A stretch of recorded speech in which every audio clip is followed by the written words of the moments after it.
Good morning, everybody, and welcome back to The Walk. Today is Tuesday, October 3rd, and today we are starting our study of Galatians 3. We're going to go deep dive. We're going to look at this very, very closely. And the subtitle for here is By Faith or By Works of the Law.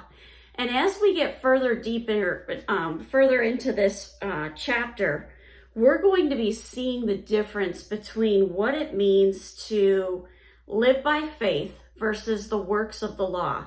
What's the difference between that law and obedience to the Holy Spirit?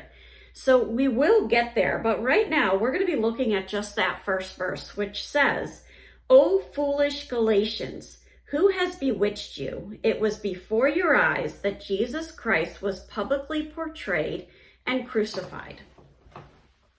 Now, if you want, the backstory on the Galatians is they're trying to twist the gospel, change the gospel, make it a little bit different than what it was. And so Paul is working on, in this letter, what Paul is trying to do is to correct that. Now, when I studied "O Foolish Galatians," I found a very interesting thing.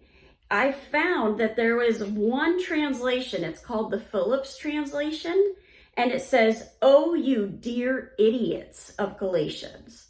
He's coming right out and calling them idiots here.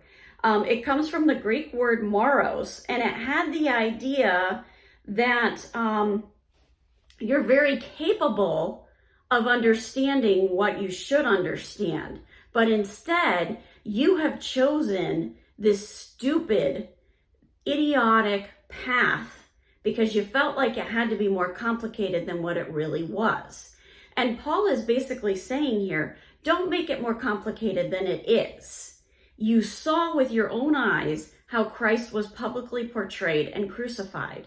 Don't make it more complicated than that. You know what you saw. You need to be aware of that. They know what they've been taught. And Paul is saying, get back to the things that you have been taught. Your knowledge and understanding were there, but instead of choosing to follow that knowledge and understanding, you're choosing something else entirely.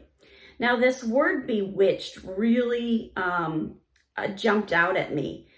And it made me think of, right away, it made me think of a demonic influence.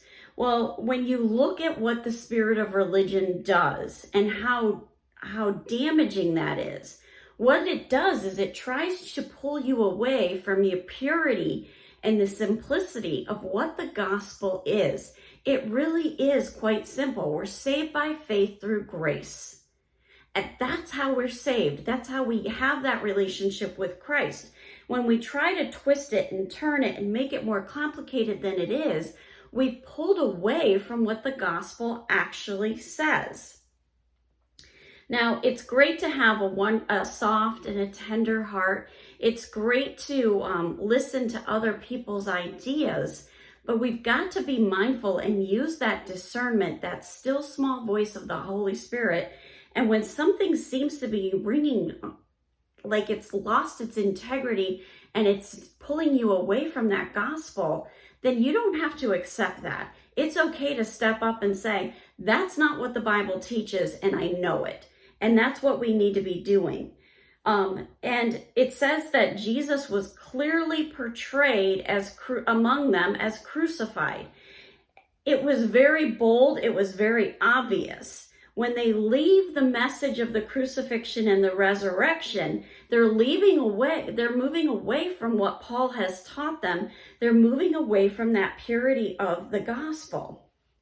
Now, when he says before your eyes, Paul doesn't mean that they literally saw the crucifixion, because many of these Galatians did not see it happen. But they are aware of that firsthand teaching that came from Paul. And they're turning their back on it because they're trying to come up with all these rules and regulations that lead to salvation because they're having so much trouble accepting the grace.